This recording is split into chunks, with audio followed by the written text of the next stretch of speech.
నమస్కారం ETV news కు స్వాగతం ముఖ్యాంశాలు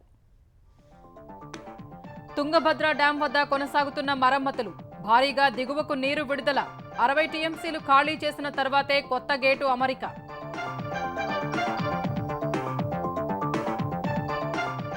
సీతారామ ప్రాజెక్టు ట్రయల్ రన్ విజయవంతం ఈ నెల 15న ప్రారంభించనున్న సీఎం 2 ఏళ్లలో 10 లక్షల ఎకరాలకు నీరిస్తామన్న మంత్రి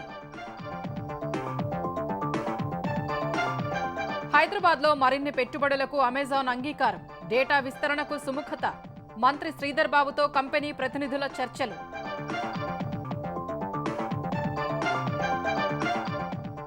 గడువు కన్నా 6 నెలల ముందే భోగాపురం విమానాశ్రయం పూర్తి కేంద్ర మంత్రి రామ్మోహన్ వెల్లడి ప్రతి నెల పనుల పరిశీలనకు నిర్ణయం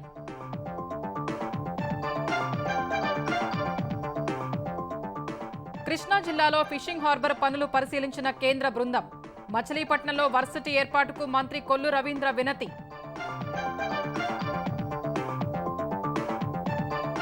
హిండెన్బర్గ్ ఆరోపణలు తోసిపుచ్చిన సెబీ చైర్మన్ అదానీ గ్రూప్ కఠిన చర్యలకు డిమాండ్ చేసిన విపక్షాలు కుట్రగా అభివర్ణించిన బీజేపీ బంగ్లాదేశ్ అల్లర్ల వెనుక అమెరికా ఉందన్న హసీనా అగ్రరాజ్యానికి తలొగ్గలేకే రాజీనామా చేసినట్లు వెల్లడి అతివాదుల మాయలో పడొద్దని పిలుపు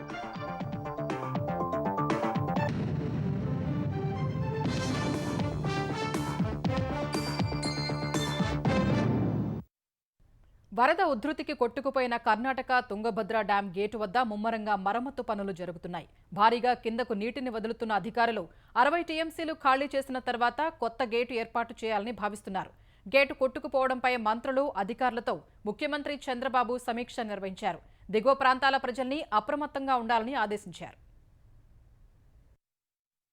ఎగువన కురిసిన వర్షాలకు కర్ణాటక హోస్పేట్లోని తుంగభద్ర డ్యాంకు కొంతకాలంగా భారీగా వరద నీరు వస్తుండటంతో పూర్తి స్థాయిలో నిండిపోయింది గేట్లు ఎత్తి నీటిని దిగువకు విడుదల చేస్తున్నప్పటికీ గత రాత్రి చైన్ లింకు తెగిపోయి 19వ నంబర్ గేటు కొట్టుకుపోయింది ఫలితంగా 1,00,000 క్యూసెక్కులకు పైగా నీరు వృధాగా పోతోంది నీటి ప్రవాహాన్ని కట్టడి చేయడానికి అధికారులు సిబ్బంది తాత్కాలికంగా మరమ్మతులు చేస్తున్నారు మరోవైపు 19వ నంబర్ గేటుపై ఒత్తిడి తగ్గించేందుకు డ్యాంలో నీటిని దిగువకు వదులుతున్నారు రోజుకు 9 టీఎంసీల చొప్పున మొత్తం 60 టీఎంసీలు ఖాళీ చేయనున్నారు తర్వాతే కొత్త గేటు ఏర్పాటు చేసే అవకాశం ఉంది నీరు వదలడంతో తుంగభద్ర నుంచి సుంకేశ్వర ప్రాజెక్టుకు భారీగా వరద నీరు వచ్చి చేరుతోంది నదీ పరివాహక ప్రాంతాలైన కర్నూలు ఉమ్మడి మహబూబ్ నగర్ జిల్లా వాసులు అప్రమత్తంగా ఉండాలని అధికారులు హెచ్చరించారు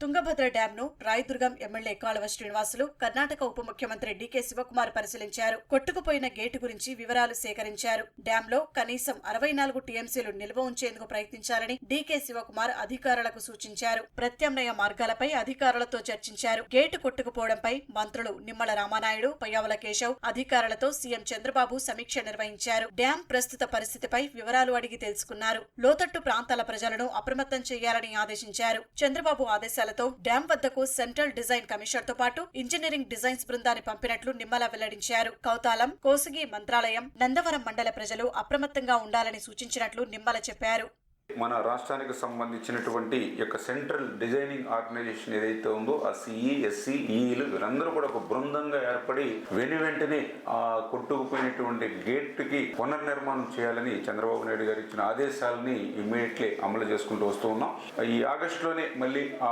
105 టీఎంసీల నీటిని కూడా నిల్వ చేసుకునేటువంటి అవకాశం ఉందని చెప్పేసి అధికారులు కూడా ముఖ్యమంత్రి గారితో సమీక్షలో కూడా చెప్పడం జరిగింది ఖచ్చితంగా ఇవన్నీ కూడా ఒక టీం వర్క్ గా యుద్ధ ప్రాతిపదికన వెళ్తామని చెప్పి తెలియజేసుకుంటూ 5 ఏళ్లలో తుంగభద్ర డ్యాం నిర్వహణను గత ప్రభుత్వం గాలికి వదిలేసినందునే గేటు కొట్టుకుపోయిందనే ఆరోపణలు వెళ్లవెత్తుతున్నాయి భవిష్యత్తులో ఇలాంటి ప్రమాదాలు పునరావృతం కాకుండా ప్రభుత్వాలు దృష్టి సారించాలని రైతులు కోరుతున్నారు సీతారామ లిఫ్ట్ ఇరిగేషన్ ప్రాజెక్టు ద్వారా 2 ఏళ్లలో 10 లక్షల ఎకరాలకు గోదావరి జలాలు అందిస్తామని తెలంగాణ నీటిపారుదల శాఖ మంత్రి ఉత్తమ్ కుమార్ రెడ్డి తెలిపారు ఆగస్టు 15న ముఖ్యమంత్రి రేవంత్ రెడ్డి ప్రాజెక్టును ప్రారంభిస్తారని వెల్లడించారు 2026 ఆగస్టు 15 నాటికి ఆయకట్టులోని ప్రతి ఎకరానికి నీరందిస్తామన్నారు మంత్రులు తుమ్మల నాగేశ్వరరావు పొంగులేటి శ్రీనివాసరెడ్డితో కలిసి ఆయన సీతారామ ప్రాజెక్టులో 2 పంప్ హౌజ్ల ట్రయల్ రన్ను ప్రారంభించారు ట్రయల్ రన్ విజయవంతమైందని చెప్పారు గతంలో సీతారామ లిఫ్ట్ ఇరిగేషన్ ప్రాజెక్టుకు అనుమతులు లేవన్న ఉత్తమ్ కాంగ్రెస్ ప్రభుత్వం వచ్చాకే అనుమతులు తీసుకొచ్చామన్నారు రీడిజైన్ పేరుతో గత పాలకులు 8,000 కోట్లు వృధా చేశారని పొంగులేటి శ్రీనివాసరెడ్డి ఆరోపించారు బీఆర్ఎస్ పాలనలో ప్రాజెక్టులపై భారీగా ఖర్చు చేసినా నీళ్లు ఇవ్వలేకపోయారని విమర్శించారు. సీతారామ ప్రాజెక్టే కాదు, గత ప్రభుత్వం ఏదైతే ఇరిగేషన్ పేరుతో విధ్వంసాన్ని ఆనాడు రాష్ట్రంలో చేసిన అనేక ప్రాజెక్టులని సరిచేస్తూ వాటిని తక్కువ ఖర్చుతో ఎక్కువ ఆయకట్టు వచ్చే విధంగా ఈ ప్రభుత్వం అన్ని ప్రాజెక్టులని గాడిలో పెడుతున్న దాంట్లో భాగమే ఈ Sitarama project. Sitarama lift irrigation project రాష్ట్రంలో హై ప్రయారిటీ ప్రాజెక్ట్ గా చేపట్టబోతున్నాము. ఎన్ని వేల కోట్ల నిధులు అవసరం ఉన్నా వెచ్చించి పనులు యుద్ధ ప్రాతిపదికన చేయించి ఈ 15 ఆగస్టు 2024 ముఖ్యమంత్రి రేవంత్ రెడ్డి గారి ద్వారా పంప్ హౌస్ స్విచ్ ఆన్ చేస్తున్నాం. 15 ఆగస్టు 2026 ప్రాజెక్ట్ కూడా పూర్తి స్థాయి ఆయకట్టు నీళ్లు వచ్చే విధంగా పనులు చేస్తామని చెప్పి ఈ రోజు ఖమ్మం ప్రజలందరూ కూడా హామీ ఇస్తున్నాం. అర్హులందరికీ త్వరలో కొత్త రేషన్ కార్డులు, ఆరోగ్యశ్రీ కార్డులు మంజూరు చేస్తామని తెలంగాణ రెవెన్యూ శాఖ మంత్రి పొంగులేటి శ్రీనివాసరెడ్డి తెలిపారు. ఎన్ని ఇబ్బందులు వచ్చినా ఇచ్చిన హామీలు అమలు చేస్తున్నట్లు స్పష్టం చేశారు. 2 నెలల్లోపు ఎల్ఆర్ఎస్ సమస్యను పరిష్కరిస్తామన్నారు. ధరణి స్థానంలో కొత్త రెవెన్యూ చట్టం తెస్తామని మంత్రి వివరించారు. అభివృద్ధిని ఎక్కడా కుంటుపడనీయకుండా సంక్షేమ కార్యక్రమాలు ఏవైతే చెప్పామో ఈ ప్రభుత్వం చిత్తశుద్ధితో చేస్తుంది. కొత్త రేషన్ కార్డుతో పాటు ఆరోగ్యశ్రీ కార్డును కూడా సపరేట్ గా ఈ ప్రభుత్వం ఇవ్వాలన్నది నిర్ణయం తీసుకున్నది. దాని విధి విధానాలని అతి కొద్ది రోజుల్లోనే ఈ ప్రభుత్వం మీ ముందు ఉంచుద్ది. 4.5 లక్షల ఇళ్లు ఇస్తామని చెప్పాం. ఈ నెల చివరిలోపే ఒక నిర్ణయాన్ని కూడా ప్రకటించి ముగ్గు పోసే కార్యక్రమాన్ని కూడా ఈ ప్రభుత్వం చేపట్టబోతుంది. హైదరాబాద్లో పెట్టుబడుల విస్తరణకు అమెజాన్ సంస్థ సుముఖత వ్యక్తం చేసింది. ఈ మేరకు Amazon web services data centre vice president Kerry Person కంపెనీ బృందంతో తెలంగాణ ఐటీ పరిశ్రమల శాఖ మంత్రి శ్రీధర్ బాబు సమావేశమయ్యారు. హైదరాబాద్లో తమ డేటా సెంటర్ను విస్తరించి మరిన్ని పెట్టుబడులు పెట్టేందుకు అమెజాన్ ప్రతినిధులు ఆసక్తి ప్రదర్శించారు. అమెజాన్కు అతిపెద్ద కార్పొరేట్ భవనం హైదరాబాద్లోనే ఉందన్న ఆ సంస్థ ప్రతినిధులు ఆర్టిఫిషియల్ ఇంటెలిజెన్స్, మిషన్ లెర్నింగ్ ఆధారిత సేవలతో కొత్త హైపర్ స్కేల్ డేటా సెంటర్ను ప్రారంభించే ఆలోచన ఉన్నట్లు మంత్రికి వివరించారు. తెలంగాణ బ్రాండ్ ఇమేజ్ను దెబ్బతీసే విధంగా మాట్లాడొద్దని బీఆర్ఎస్ కార్యనిర్వాహక అధ్యక్షుడు కేటీఆర్ ముఖ్యమంత్రి రేవంత్ రెడ్డిని కోరారు. తెలంగాణలో అమర్ రాజా సంస్థ 9,500 కోట్లు పెట్టుబడులు పెట్టేలా ఒప్పించేందుకు చాలా కష్టపడ్డామని ఎక్స్లో కేటీఆర్ పోస్ట్ చేశారు. రాజకీయ కారణాలతో తెలంగాణకు నష్టం జరగకూడదని ఆయన ఆకాంక్షించారు. కాంగ్రెస్ ప్రభుత్వం రాష్ట్రంలోకి వచ్చే పెట్టుబడిదారులందరికీ సముచిత గౌరవం ఇస్తారని ఆశిస్తున్నట్లు పేర్కొన్నారు. తెలంగాణ అప్పుల ఊబిలో కూరుకుపోయిందని, క్యాన్సర్ పేషెంట్తో సమానమంటూ హాస్యాస్పదమైన ప్రకటనలు చేయడం మానేయాలని సీఎంకు హితవు పలికారు. దేశంలోనే అత్యధిక తలసరి ఆదాయంతో శక్తివంతమైన రాష్ట్రంగా ఉన్నప్పుడే కేన్స్ టెక్నాలజీ తెలంగాణను వదిలి గుజరాత్కు వెళ్లిందన్నారు. ఇప్పుడు కార్నింగ్ ప్లాంట్ అమర్ రాజా కంపెనీలో చెన్నైకి వెళ్లిపోతే తీవ్ర నష్టం కలుగుతుందని కేటీఆర్ హెచ్చరించారు. నిర్దేశిత లక్ష్యం కంటే 6 నెలల ముందే భోగాపురం విమానాశ్రయాన్ని పూర్తి చేస్తామని కేంద్ర పౌర విమానయాన శాఖ మంత్రి రామ్మోహన్ నాయుడు స్పష్టం చేశారు. భోగాపురం విమానాశ్రయ నిర్మాణ పనుల్ని పరిశీలించిన కేంద్ర మంత్రి నిర్మాణ సంస్థలు జీఎంఆర్, ఎల్ఎన్టీ ప్రతినిధులతో సమీక్షించారు. ఇప్పటివరకు 36.6% నిర్మాణ పనులు పూర్తయ్యాయన్నారు. ఉత్తరాంధ్ర రూపురేఖలు మార్చే శక్తి భోగాపురం ఎయిర్పోర్టుకు ఉందని రామ్మోహన్ వివరించారు. ఓర్వకల్లు, దగదర్తి, కుప్పంలో త్వరలో విమానాశ్రయం నిర్మిస్తామని హామీ ఇచ్చారు. 2 తెలుగు రాష్ట్రాల్లో విమానయాన అభివృద్ధికి తాను కట్టుబడి ఉన్నానని రామ్మోహన్ మరోసారి స్పష్టం చేశారు. ఇది నిజంగా రేపు మన ఉత్తరాంధ్ర ప్రాంతం తాలూకా రూపురేఖలు మార్చేటటువంటి శక్తి ఈ భోగాపురం ఎయిర్పోర్టుకు ఉందని నేను బలంగా నమ్ముతున్నాను. గత నెల 31.8% అయితే ఈ నెల రోజుల్లో మరొక 4.8% కంప్లీట్ చేసుకుని ఈ రోజు 36.6% పూర్తి చేసుకున్నాం. ఈ రోజు వరకు ప్రాజెక్ట్ మన రాష్ట్రంలో చంద్రబాబు నాయుడు గారి తాలూకా ఆలోచన ఇంకా కొన్ని ఎయిర్పోర్ట్లు నిర్మించాలని. కానీ 10 సంవత్సరాల తర్వాత పెద్ద ఎత్తున అర్బనైజేషన్, గ్రోత్ ఇవన్నీ కూడా జరిగిన తర్వాత ఎయిర్పోర్ట్స్ తాలూకా పాత్ర చాలా పెరగబోతుంది ఈ సిటీస్ లో. అమెరికాలో స్థిరపడ్డ ప్రవాసాంధ్రులు ఏపీ అభివృద్ధిలో భాగమవ్వాలని కేంద్ర గ్రామీణాభివృద్ధి, కమ్యూనికేషన్ శాఖ సహాయ మంత్రి డాక్టర్ పెమ్మసాని చంద్రశేఖర్ పిలుపునిచ్చారు. అమెరికా వెళ్లాలనుకునే విద్యార్థులకు ఐటీలో మెరుగైన నైపుణ్య శిక్షణ ఇచ్చేందుకు గుంటూరులో ఏర్పాటు చేసిన శిక్షణా సంస్థను కేంద్ర మంత్రి ప్రారంభించారు. సంస్థ నిర్వాహకుల్ని అభినందించిన చంద్రశేఖర్ ఇలాగే మరికొందరు ముందుకు రావాలని సూచించారు. చాలా మంది ఇక్కడి నుంచి ముందు అమెరికా వెళ్ళిపోవాలనే ఉద్దేశంతో వెళ్ళిపోవడం, సబ్జెక్ట్ లేకపోవడం, ఉద్యోగాలు రాకపోవడం, ఆ పార్ట్ టైం జాబ్స్ లోనే గడపడం. తల్లిదండ్రులకి ఏంటంటే అక్కడ పిల్లలు ఉన్నారు, వాళ్ళకి ఇక్కడి నుంచి నేను డబ్బులు పంపించాల్సి వస్తుంది. ఆ భారం లేకుండా ఇక్కడే వీళ్ళకి ప్రాపర్ ట్రైనింగ్ ఇచ్చి ప్రాపర్ జాబ్ ప్లేస్మెంట్ అక్కడ వెళ్తే బాగుంటుంది అనే మంచి ఉద్దేశంతో వచ్చారు. వీరిని ఇన్స్పిరేషన్ గా తీసుకొని ఒక్కొక్కళ్ళు ఒక 200-300 ట్రైనింగ్ కనుక ప్రాపర్ ట్రైనింగ్ ఇస్తే ఈ రాష్ట్రం బాగుపడుతుంది అనేది నా ఆశ.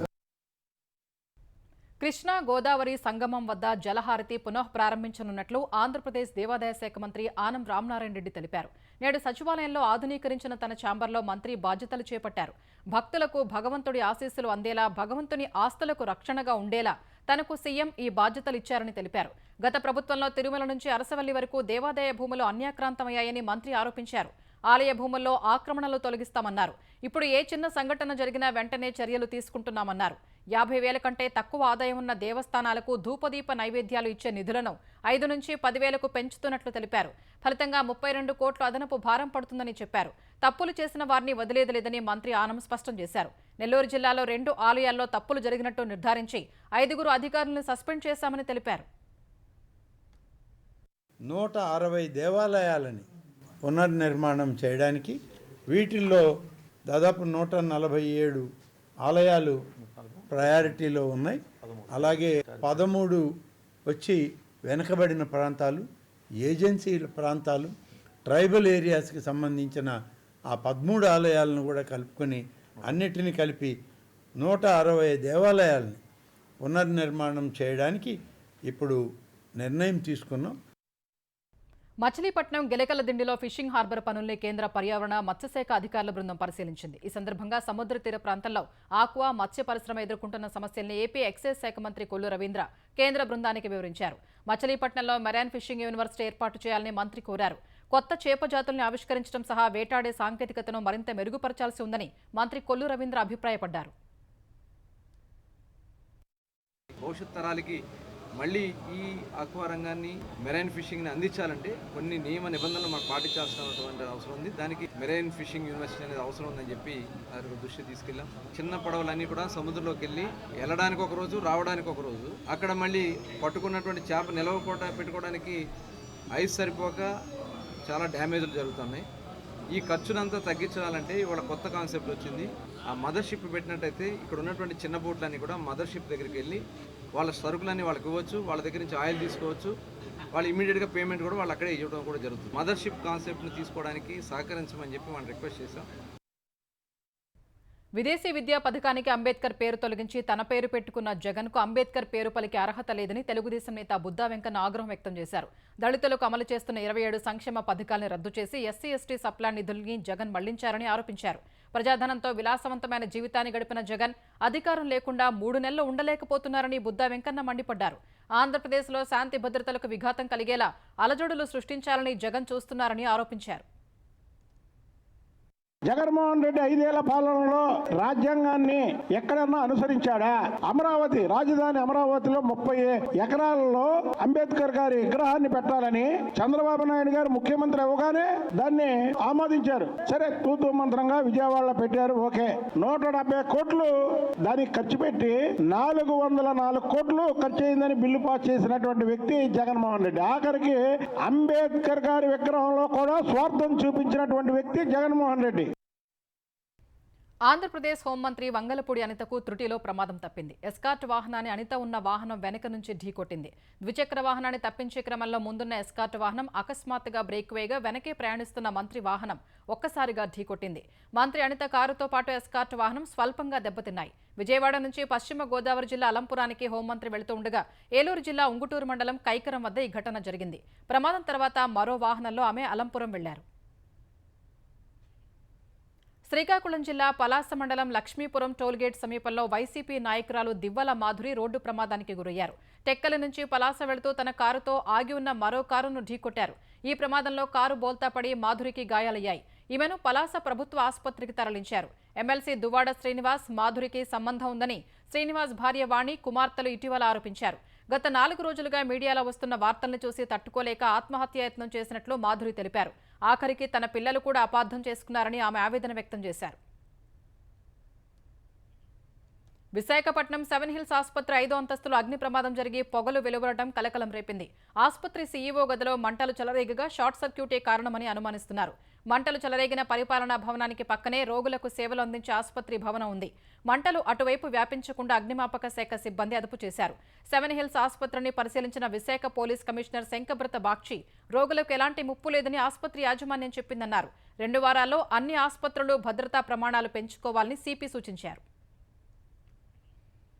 ఫార్ములా 1 కార్ల రేసింగ్ కు జీవో లేకుండా కేటీఆర్ చెబితే 50 కోట్లు మంజూరు చేశారని అప్పటి హెచ్ఎండీ అధికారి అరవింద్ చెబితే కేటీఆర్ను ఇంకా ఎందుకు అరెస్ట్ చేయలేదని బీజేపీ ఎంపీ రఘునందన్ రావు ప్రశ్నించారు.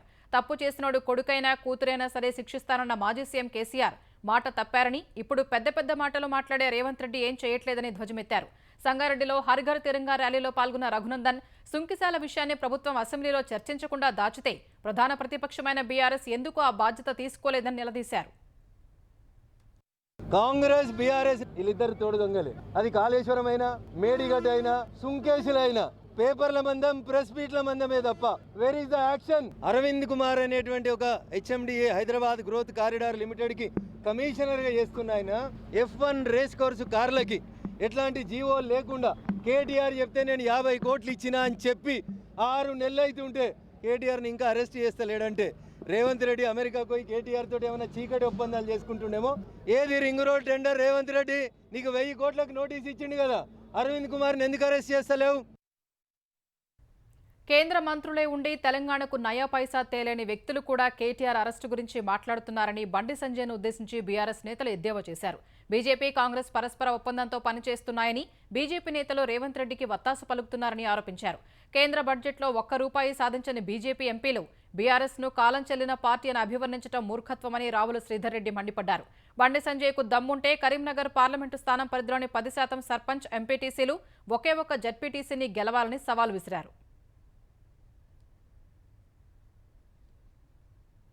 25 లక్షల పైగా ఉద్యోగాలు సృష్టించినటువంటి యొక్క కేటీఆర్ మీద అరెస్ట్ చేయాలని మాట్లాడడం అనేది ఎంత చిల్లర విషయం అండి. కరీంనగర్ ప్రాంతానికి ఎంపీగా ఉంటే కల్వర్టుకు నిధులను పట్టుకొచ్చినావా? ఢిల్లీకి హైదరాబాద్ తిరగడం, హైదరాబాద్కి వచ్చి ఇట్లా చిల్లర మాటలు మాట్లాడడం తప్పితే కరీంనగర్ కేంద్ర మంత్రి ఉన్నావు, యువకులు కూడా కొంతమంది ఓట్లు వేసినారని చెప్పుకుంటున్నారు. కేంద్రంలో కొన్ని పథకాలు ఉంటాయి, ఆ పథకాల గురించి మాట్లాడి ఓ కంపెనీ పట్టుకరా, ఓ 4 ఉద్యోగాలు పట్టుకరా, కేంద్ర మంత్రి కాబట్టి ఆ తుబాకులు తుడిచే కంపెనీ ఉంటే పట్టుకరా. కానీ ఈ చిల్లర మాటలు మాట్లాడి కేటీఆర్ అరెస్ట్ చేస్తాము, వాళ్ళ రిజిస్ట్రేషన్ మాత్రం ఆడితే ప్రజలు నవ్వుకుంటారు, చీత్కరించుకుంటారు అనే విషయాన్ని ఈ కేంద్ర మంత్రి తెలుసుకోవాలి.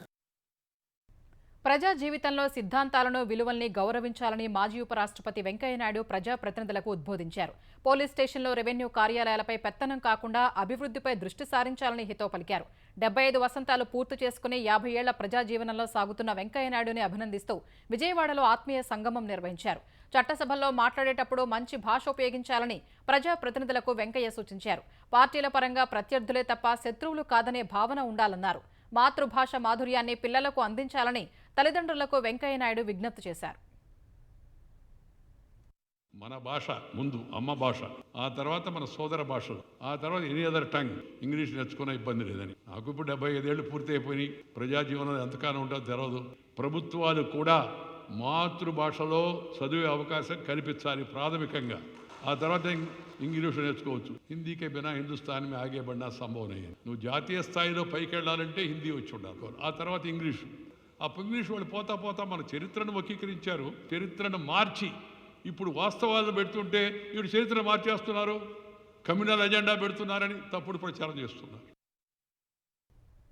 మేడ్చల్ జిల్లా గౌడవెల్లి రైల్వే స్టేషన్లో రైలు ఢీకొని తండ్రి, 2 కుమార్తెలు మృతి చెందారు.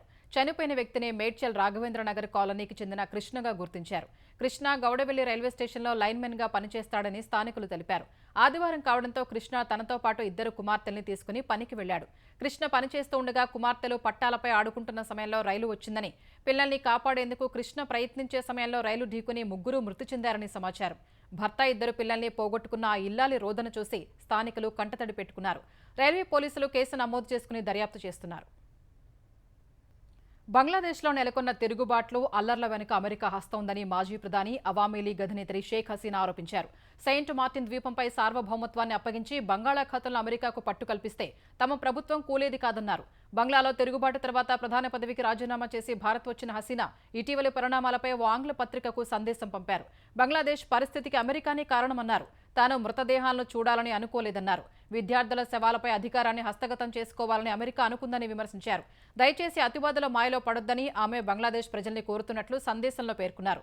భగవంతుని దయ వల్ల త్వరలోనే తిరిగి వెళతానని అవామీ లీగ్ మరోసారి నిలబడుతుందని పేర్కొన్నారు. బంగ్లాదేశ్లో వైమానిక స్థావరం ఏర్పాటుకు అనుమతిస్తే తన ఎన్నిక సాఫీగా జరిగేలా చేస్తామని ఒక దేశం తనకు ఆఫర్ ఇచ్చిందని మే నెలలోనే హసీనా చెప్పారు. ఆ దేశం అమెరికానే అయి ఉంటుందనే ప్రచారం అప్పుడే మొదలైంది. ఈ నేపథ్యంలో హసీనా తాజా సందేశం పంపించారు. అమెరికాకు చెందిన షార్ట్ సెల్లింగ్ సంస్థ హిండెన్బర్గ్ తన వ్యక్తిత్వ హననానికి పాల్పడుతోందని సెబీ చీఫ్ మాధవి పురీబచ్ ఆరోపించారు. అదానీ గ్రూప్ సంస్థల షేర్ల విలువలు కృత్రిమంగా పెంచేందుకు వినియోగించిన మారిషస్ ఫండ్లలో తనతో పాటు తన భర్తకు వాటాలు ఉన్నాయన్న హిండెన్బర్గ్ ప్రకటనను మాధవి తోసిపుచ్చారు. తమ ఆర్థిక రికార్డులను బహిర్గతం చేస్తామన్న ఆమె తాము ప్రైవేటు వ్యక్తులుగా ఉన్న రోజుల్లో ఆర్థిక కార్యకలాపాల వివరాలు కూడా అధికారులకు ఇచ్చేందుకు సంసిద్ధత వ్యక్తం చేశారు. అదానీ గ్రూప్ కూడా హిండెన్బర్గ్ ఆరోపణల్ని తోసిపుచ్చింది. అందుబాటులో ఉన్న సమాచారాన్ని వక్రీకరించి అందరినీ తప్పుదారి పట్టిస్తోందని అదానీ గ్రూప్ ఓ ప్రకటనలో పేర్కొంది. గతంలో హిండెన్బర్గ్ తప్పుడు ఆరోపణలపై సమగ్ర దర్యాప్తు జరిపి అవి తప్పు అని నిరూపణ కూడా అయిందని తెలిపింది. హిండెన్బర్గ్ ఆరోపణల నేపథ్యంలో అదానీ గ్రూప్పై కేంద్రం తక్షణమే చర్యలు తీసుకోవాలని కాంగ్రెస్ డిమాండ్ చేసింది. అదానీ గ్రూప్ కుంభకోణాలపై దర్యాప్తు విషయంలో సెబీ ఆసక్తి చూపకపోవడానికి గల కారణం ఇప్పుడు అర్థమైందని, దీన్ని సుప్రీంకోర్టు నిపుణుల కమిటీ కూడా గుర్తించలేకపోయిందని కాంగ్రెస్ నేత జయరాం రమేష్ అన్నారు. సెబీ చైర్మన్ కూడా అదానీ గ్రూప్లో పెట్టుబడిదారు అని తృణమూల్ కాంగ్రెస్ నేత మహువా మొయిత్రా ఆరోపించారు. అదానీ గ్రూప్ కంపెనీల వివరాల్ని కోరుతూ తాను రాసిన లేఖలకు సెబీ ఎందుకు సమాధానం ఇవ్వలేదో ఇప్పుడు తెలిసిందని శివసేన యూబీటీ నాయకురాలు ప్రియాంక చతుర్వేది అన్నారు. హిండెన్బర్గ్ నివేదికపై విపక్షాల విమర్శల్ని బీజేపీ కొట్టిపారేసింది. దేశంలో ఆర్థిక అస్థిరత నెలకొనేలా చేసేందుకు హిండెన్బర్గ్తో కలిసి విపక్షాలు కుట్ర పన్నాయని బీజేపీ అధికార ప్రతినిధి సుధాంశు త్రివేది ఆరోపించారు. సెబీ ప్రతిష్టను దెబ్బతీసే ప్రయత్నాలు జరుగుతున్నాయని మండిపడ్డారు.